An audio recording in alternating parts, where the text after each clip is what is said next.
Hi, I'm Shania and I live in Kenya. I was around 12 years old when this event took place.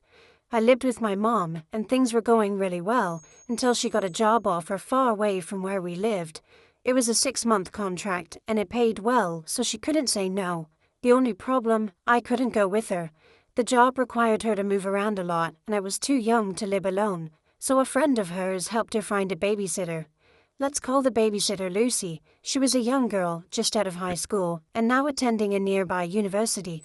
My mom let her move into her house with her things, and even stayed an extra night to make sure I was okay with Lucy.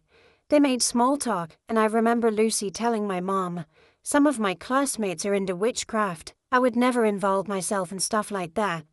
My mom really liked her. She figured I'd be fine.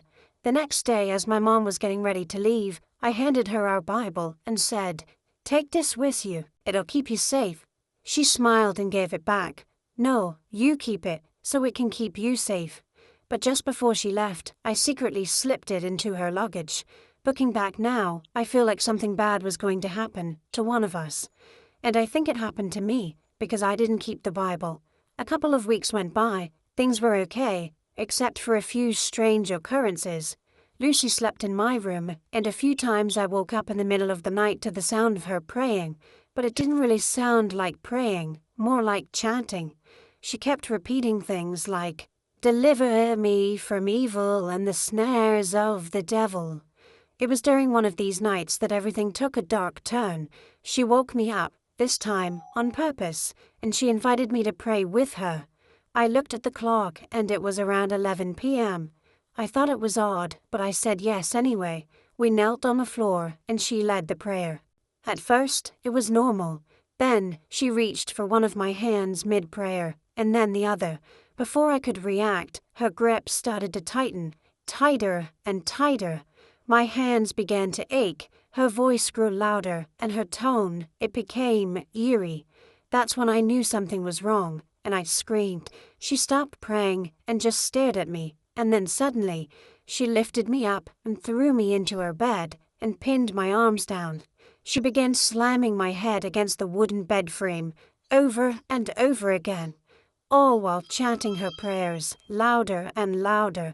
All I could hear was my own screaming, her voice, and then the sound of our door being broken down. The neighbors had heard the commotion. They burst into the room and turned on the lights. And the moment the light filled the room, Lucy stopped. She became instantly calm, almost like nothing happened.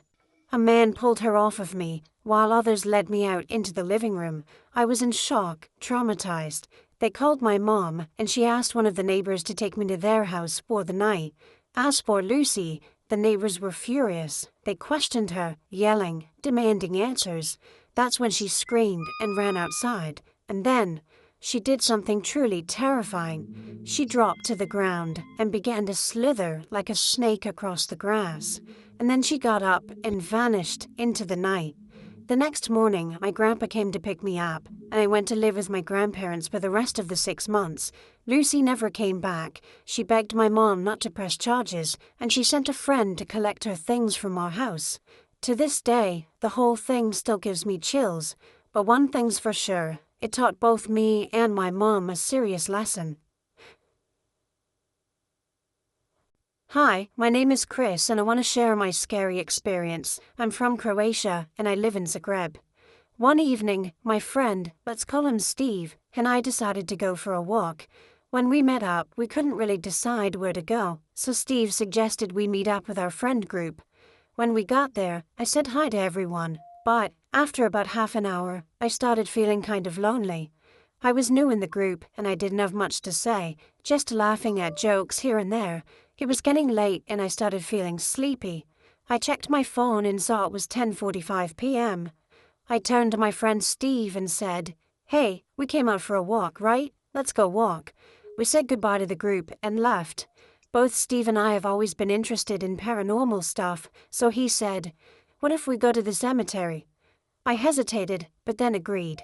From my house, the nearest cemetery is about a 15 to 20 minute walk. The one we went to was huge. When we got there, we were surprised. No security in sight. Usually there are guards patrolling to make sure nothing gets stolen or vandalized. We were a little confused, but ignored it and walked in. Immediately, I felt chills all over my body. It was summer, so I didn't understand why I felt so cold. The cemetery was actually pretty well lit, so we could see everything clearly. There were 3 paths, straight ahead, which led deeper into the cemetery, right and left, which led back to different exits. Of course, we chose to go deeper. We were walking and just chatting about random stuff, mostly girls. Then, out of nowhere, Steve said, "Hey, I heard if you whistle in here, someone whistles back."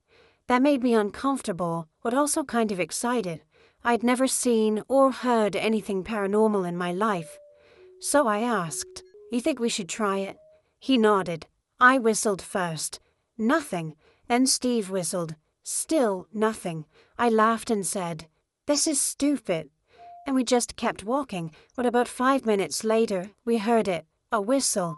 Faint, but definitely there, somewhere in the distance. We froze, looked at each other. Then, we decided to go check it out.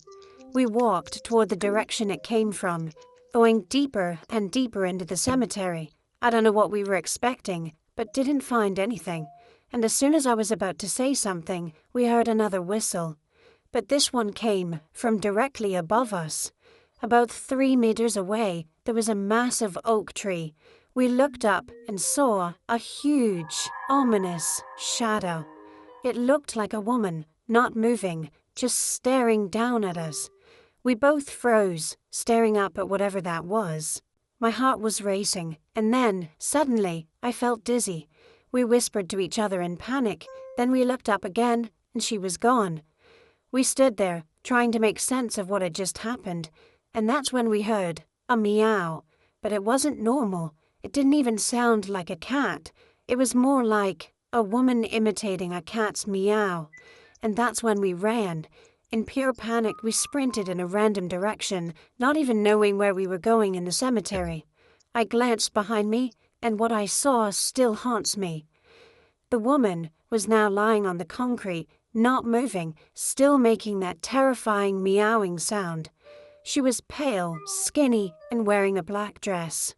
And her smile was huge, but unnatural. It was creepy as hell. I turned back around, kept my head down, and just kept running in one direction until I got out of the cemetery. And eventually, we made it out. I was in shock. I turned to Steve and said, "I'm going home. I feel sick." When I got home, I was still shaking, still nauseous, still scared. And to this day, I've never gone back to that cemetery, and I never will.